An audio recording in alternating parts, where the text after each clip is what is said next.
xe muối bạt bong ổn dương đập bay oi từ đòn sợi dây mà nè và đại quạt bàn sông ở đây từ phơi cá nơi hàng của rê ngày 27 chỉ bắt đầm nâng chiên cả lạc hai ấy ở đây nâng cô nâng quạt ông vo oi propon và từ lọp mọc ruột nơi chung ruột xa vinh và chui xe phong đập bay oi bàn lư đo quạt bạn បាទជំរាបសួរបងប្អូនប្រិយមិត្តបាទទស្សនិកជនជាទីមេត្រីថ្ងៃនេះគឺរសៀលថ្ងៃទី19ខែឧសភាឆ្នាំ2025បាទហើយក្រុមអ្នកសារព័ត៌មានយើងរបស់ថ្ងៃនេះគឺតបតាមការអញ្ជើញរបស់បងប្រុសបាទខាងនេះតែគាត់មានបញ្ហាដោយសារតែប្រពន្ធគាត់នឹងសុំទៅធ្វើការនៅហាងស៊ុបបរេបាទហើយក៏បាត់ខ្លួនរហូតមកដល់នេះហើយគាត់មានការព្រួយបារម្ភតែលោកគាត់ដើរលេងជ្រុលអីទៅគាត់អស់លុយអស់កាក់អីចឹងក៏ហ៊ានចូលផ្ទះអញ្ចឹងណាបាទហើយនេះគឺគាត់បង្ហាញរូបវគ្គជារបស់គាត់នេះគឺវគ្គជាដែលបានបាត់ខ្លួនហ្នឹងបាទហើយទីទៀតយើងនឹងសួរនាំដំណើរដើមតងរឿងរ៉ាវហេតុអីបានជាឈានមកដល់ចំណុចនេះហើយបន្ទាប់ពីចំណុចនេះតើគាត់មានការសំណូមពរយ៉ាងម៉េចទៅដល់វគ្គជាពីវនីវយ៉ាងម៉េចដើម្បីឲ្យគាត់វិលត្រឡប់មកវិញជួបជុំគ្រួសារតែមានកូនតូចគូឲ្យអាណិតហើយនឹងនឹកឃើញនៅអនុស្សាវរីយ៍ដែលកន្លងមកកំសត់កម្រជាមួយគ្នាជាង20ឆ្នាំមកនេះបាទអញ្ចឹងចង់ដឹងរឿងរ៉ាវយ៉ាងណាស្ដាប់សូមស្ដាប់ការសម្ភាសន៍យើងដូចតទៅការជម្រាបសួរបងឈ្មោះអីដែរបងខ្ញុំឈ្មោះថនចូលបាទថនចូលអាយុប៉ុន្មានដែរបង51បាទបច្ចុប្បន្នរស់នៅភូមិអីដែរបច្ចុប្បន្នរស់នៅភូមិកំពង់ស្វាយខេត្តមានជ័យក្រុងសេរីសុផតខេត្តមានជ័យเนาะបាទអញ្ចឹងប្រពន្ធបងឈ្មោះអីឈ្មោះជ្រឹងសុខេបាទហើយគាត់អាយុប្រហែលដែរគាត់កន្លងដែរអាយុ42 43ហើយបាទបាទអញ្ចឹងបងរៀបការជាមួយប្រពន្ធហ្នឹងនៅក្នុងឆ្នាំណាដែរតាំងពីឆ្នាំ2004បាទអញ្ចឹងបានន័យថាបងបានប្រពន្ធក្មេងเนาะបាទតែប្រពន្ធខ្ញុំប្អូនខ្ញុំ10ឆ្នាំអញ្ចឹងតែបាននឹងនៅកំមុំឬក៏ជាស្ត្រីមីម៉ាយបានកំមុំព្រោះអីខ្ញុំប្រពន្ធខ្ញុំធ្វើការបាទនៅបងធ្វើការអីដែរខ្ញុំពេញបងធ្វើការខ្ញុំធ្វើការដំណំហើយគាត់ខ្ញុំធ្វើការកាដេជាកាដេបានន័យគាត់ធ្វើការរោងចក្របាទរោងចក្រអូអញ្ចឹងបានន័យបងជាអ្នកជាងសំណង់ទៅធ្វើការនៅទីរាជធានីភ្នំពេញក៏បានជួបនារីរោងចក្រហើយគាត់ឈ្មោះអីដែរជ្រឹងសុខេនណាបាទហើយគាត់តែបានជួបគ្នាដំបូងហ្នឹងយ៉ាងម៉េចដែរតំណែងគ្នាបាទតំណែងគឺ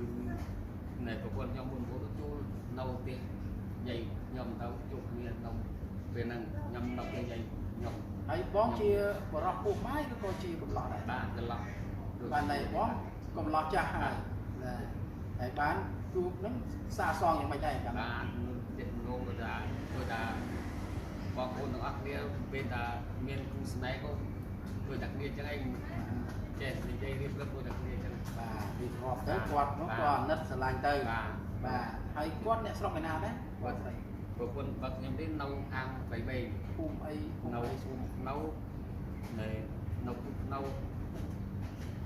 នៅស្រុកស៊ីតូកដាលខេត្តបៃបេអូហើយគាត់មានបងប្អូនទេមានបងប្អូន5នាក់ណាគាត់ជាគូបងគេបាទគូបងដល់ពេលបានគ្នាចាប់ដៃគ្នាជានេះក្នុងឆ្នាំ2004ហ្នឹងមក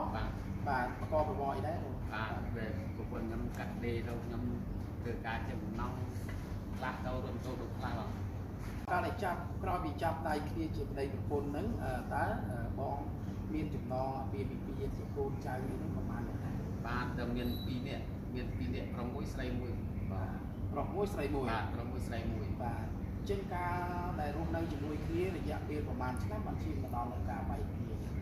បាទតែជានេះចូលទៅជាង22ឆ្នាំហើយឥឡូវមកបច្ចុប្បន្ននេះ22ឆ្នាំហើយបាទមិនដែលមានល្អកកអីជាទេបាត់ទេបងអត់មានទេបាទចុះមូលហេតុអីបានឈានមកដល់ការដែលគាត់បាត់ខ្លួននេះបងអាចរៀបរាប់ពីសាច់រឿងបន្តិចបានទេបាទខ្ញុំដើមតងនេះខ្ញុំមុនដំបូង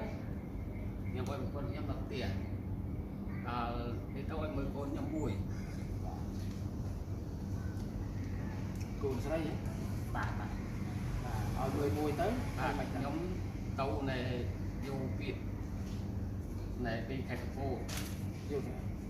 យូបអកូននៅចុះឈ្មោះនៅវិញ អូបានតែគាត់មកបងទៅលេងទេហីមិនបានទៅទៅនោះទេ តែនៅមុននៅពីអូននៅខេត្តកំពតទាំងអស់គ្នាដល់ពេលនៅចូលឆ្នាំនេះមកប្រពន្ធខ្ញុំនៅឈប់ទៅនៅពីអូនវិញមកសុំនៅនេះវិញសុំនៅស្បាយនេះវិញ នៅនេះផ្ទះបង បាទ ផង ផ្ទះ ក៏ ទួលបាទនៅផ្ទះទួល បាទចុះទៅនៅកំពតនៅរកស៊ីអី នៅកំពតនោះនៅតែផ្ទះអូនដូចអូននៅពេលអុយចកាទីទួចនៅតាមផ្ទះក្នុងផ្ទះហ្នឹងហើយប្រពន្ធខ្ញុំតាមតែផ្ទះជួយបែងទៅដាក់បាយដាក់អីហូបធម្មតាបងក៏អោបបងអីធម្មតា បាទអញ្ចឹងបានន័យថាកន្លងមកនោះគាត់ទៅនាំប្រពន្ធនឹងទៅនៅផ្ទះអូននៅខាងខេត្តកំពតនោះប្រពន្ធអត់ចេះនៅទេ បាទ អញ្ចឹងគាត់ក៏មករស់នៅផ្ទះរបស់ខ្លួនឯងនៅឯភូមិកំពង់ស្វាយនេះវិញ បាទបាទ ហើយប្រកបរបរអីដែរបាទ នៅទៀតនៅនេះគឺថាលោកទៅបានបន្លែអីគេជួយតាមផ្សារ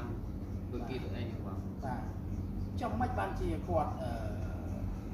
បាត់ពីផ្ទះ បាត់ពីផ្ទះនេះគាត់នៅពីនេះទៅគោពីលេង TikTok ទីទួចដែរតែខ្ញុំទៅសុំហាមដាក់កុំឲ្យលេងខ្ញុំអត់មានឆ្លុះប្រកែកអីទេគឺថាខ្ញុំនិយាយតែប៉ុណ្្នឹងទេថា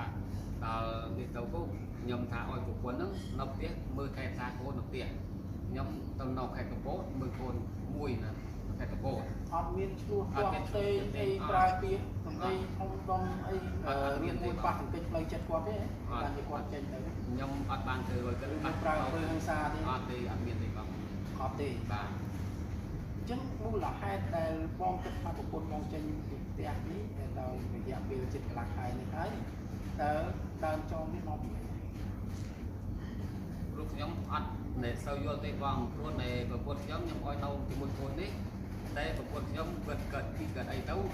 គាត់ជឿអីគាត់សុំខ្ញុំទៅពេលទៅអីខ្ញុំឲ្យគាត់ទៅឲ្យតែទីឆ្នាំទីអីជាបាលលោកខ្ញុំអត់បានទៅខ្ញុំនៅឆ្ងាយ បាទ ដល់ពេលនេះទៅប្រពន្ធខ្ញុំនឹងក៏បានថាបងអើយខ្ញុំសុំនៅធ្វើការសុំធ្វើការសួរថាធ្វើការឯណាដល់នៅធ្វើការហាងនៅអាហារកូរ៉េខ្ញុំសួរថាទៅនោះនៅជិតនៅឆ្ងាយថានៅក្នុងម្ដុំសៃពលាកខ្ញុំក៏ថាឃើញប្រពន្ធនិយាយអញ្ចឹងថាប្រពន្ធនឹងធ្វើការរួចមកផ្ទះវិញដល់ពេលនេះខ្ញុំសួរថាចុះធ្វើការនោះចូលម៉ោងប្រហែលចេញម៉ោងប្រហែលដល់គេគាត់ថានៅចេញម៉ោងទៅចូលម៉ោង5ងាយចេញម៉ោង4ភ្លឺរួចវិលត្រឡប់មកដេកផ្ទះនៅមួយកូនដល់ពេលតាំងពីសុំនោះទៅវិទ្យាមកពីហ្នឹងសុំខ្ញុំទៅខ្ញុំឲ្យទៅដល់ខ្ញុំឲ្យទៅអញ្ញាតថាឲ្យទៅធ្វើការហ្នឹងប្រពន្ធទៅមួយទឹកមួយអីរួចទៅឲ្យខ្ញុំបិទទូរស័ព្ទថាគេរវល់មួយទឹកមួយអីទៅខ្ញុំក៏បិទទូរស័ព្ទដែរទៅហើយដល់ពេលពលឹមឡើងនេះបែរជារយៈពេលបង10ខ្ញុំទេសួរកូនខ្ញុំថាកូនអើយនៅម៉ាក់មកទេនៅដល់នេះទៅកូនថាអត់មកទេប៉ាអើយ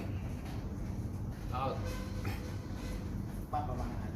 បាត់តាំងពីថ្ងៃហ្នឹងបាត់តាំងពីថ្ងៃដែលសុំហ្នឹងរហូតមកដល់ឥឡូវហើយខ្ញុំទេលេខអីបាត់លេខអស់លេខ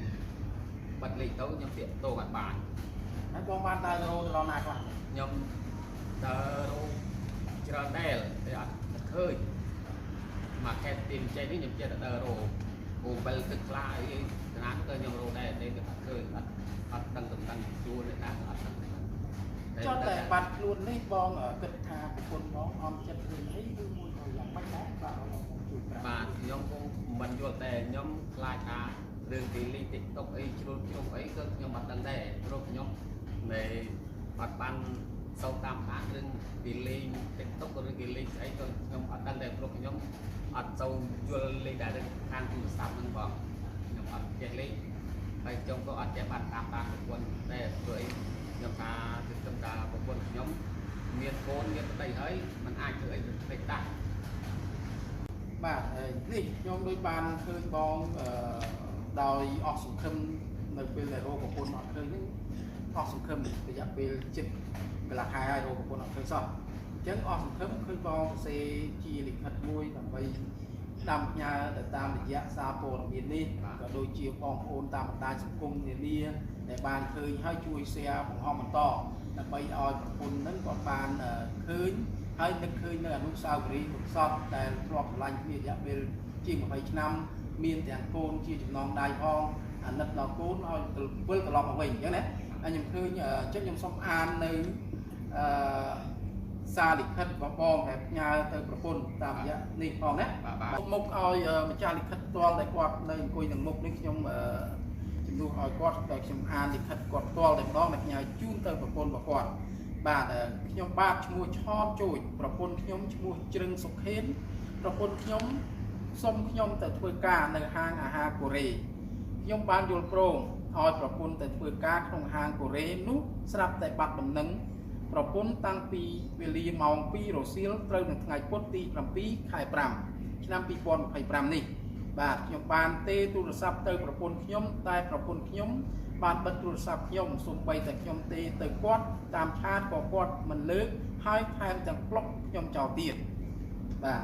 ខ្ញុំសូមអំពាវនាវដល់បងប្អូនដែលរស់នៅក្នុងស្រុកភូមិមិនថាតែនៅក្នុងភូមិកំពង់ស្វាយក្រុងសេរីសុភ័ណ្ឌខេត្តបន្ទាយមានជ័យនេះឬតាមបណ្ដាខេត្តផ្សេងទៀតបានឃើញប្រពន្ធខ្ញុំមានភិនភាដោយរូបដែលខ្ញុំបានបង្ហាញនេះសូមជួយផ្ដល់ដំណឹងដល់ខ្ញុំបាទផងបើស្លាប់ឬរស់សូមផ្ដល់ដំណឹងឲ្យខ្ញុំបានដឹងផងលេខទូរស័ព្ទរបស់លោកពូផ្ទាល់គឺ088 28 95 226ហើយលេខកូនរបស់គាត់គឺលេខ066 53 09 និង27ប្រពន្ធបានឃើញប្តីផ្សព្វផ្សាយព័ត៌មាននេះហើយសូមអូនមេត្តាមកផ្ទះយើងវិញប្តីបានមកពីខេត្តកំពតមកនៅខេត្តបន្ទាយមានជ័យវិញហើយបងនិងកូនរងចាំអូននៅផ្ទះយើងបាទបានន័យថាទៅតាមយោងតាមលិខិតបងដែលនេះសារលិខិតនេះគឺបងបញ្ជាក់ថាទោះបីជាប្រពន្ធនឹងមានកំហុសឆ្គងអ្វីក៏ដោយគឺបងតែងតែអធិស្ឋានឲ្យគាត់ជានិច្ចឲ្យតែគាត់វិលត្រឡប់មកផ្ទះវិញមើលថែប្តីនិងកូនវិញបាទបងមិនប្រកាន់ទោសអូនដំណើរអីទេបាទអញ្ចឹងនេះជាលិខិតក៏ដូចជាសម្ដីបងផ្ទាល់តែបងបានបញ្ចេញឲ្យខ្ញុំអ្នកអានអញ្ចឹងណាអញ្ចឹងសូមឲ្យបងនិយាយផ្ទាល់vớiសំណូមពរទៅដល់ប្រពន្ធផ្ទាល់មើលតើបងសំណូមពរយ៉ាងម៉េចដល់ឲ្យប្រពន្ធនិយាយតែលោកខ្ញុំនិយាយទៅវាអត់ច្បាស់បងនិយាយឲ្យច្បាស់បងនិយាយបាទជាចុងបញ្ចប់នេះនេះជាកូនស្រីរបស់គាត់ហើយចាំមើលចំណាប់អារម្មណ៍គាត់មិនដែរនៅពេលដែលម្ដាយបាត់ដំណឹងឈឹងអញ្ចឹងណាហើយតើកូនស្រីមានការលំបាកអីខ្លះនៅពេលដែលអត់ឃើញម្ដាយនៅផ្ទះនៅជុំគ្រួសារហើយមានសំណូមពរអីយ៉ាងម៉េចទេដើម្បីឲ្យគាត់វិលមកជុំគ្រួសារយើងវិញមើលថែអូននេះដែលជាក្មេងស្រីចិត្តពេញវ័យទៅហើយនោះបាទយើងមានសាក់ណាសាំងពីបាត់ម្ដាយទៅយ៉ាងម៉េចដែរទៅបាត់ពីមកទៅមានបាត់ពេលឃើញគេមានមកនៅចិត្តចុងខ្លួនឯងមានអត់មានហើយពុកគាត់មិនសូវជាយល់កិច្ចការរបៀបស្ត្រីអីដូចម្ដាយទេចឹងនៅខែតមអីចឹងទេអញ្ចឹងអូនសំណូមពរមិននោះឲ្យពីវនាវម្ដាយខ្លាំងពីទៅតែលោកគាត់អាណិតទៅឃើញឲ្យម៉ាក់មករោប៉ាហើយនឹងកូនទាំងពីរវិញកាលដែលមានម្ដាយមានការសប្បាយរីករាយមិនខ្លះនឹងការនៅជុំគ្រួសារពេលមានម៉ាក់ចឹងពេលហូបបាយជុំគ្នាសប្បាយចិត្តហើយមានសើចសប្បាយហើយហូបបាយជុំគ្នាឆ្ងាញ់ចុះតាំងពីបាត់គាត់ប្រហែលរយៈពេលកន្លះខែនេះតើអូនមានអារម្មណ៍យ៉ាងម៉េចដែរមើលនិយាយអត់បែបដូងពេលហូបបាយមួយប៉ាចឹងឃើញម៉ាក់អត់មានម៉ាក់បាយមួយអ្នកម្ដាយហើយបើបានឃើញនឹងសម្លេងអំពាវនាវរបស់ប្តីក៏ដូចជាកូនណាហើយនឹងតែមើលទៅទឹកភ្នែកតលីងរលោងគួរដើមកគាត់និយាយស្ទើរតែបញ្ចេញទាំងប្តីទាំងកូនហើយគួរតែនឹកឃើញអនុស្សាវរីយ៍កំសត់ណារយៈពេល20ឆ្នាំនេះកូននៅកំពុងនៅថ្ងៃ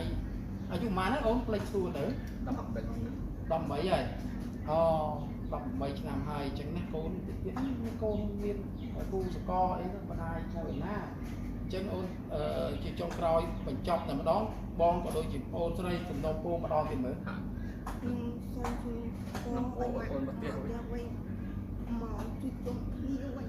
អត់ចិត្តរៀនអីបានទៅចិត្តទៅចោលម្ដាយនឹងកូនវាស៊ូគាត់ទេ អត់ឲ្យបាក់ស៊ូហ៎ ថាទៅការម៉ាក់ឯងអត់ចិត្តរឿងអីមួយកូនបានគួរបានម៉ាក់រត់ចូលគូន ម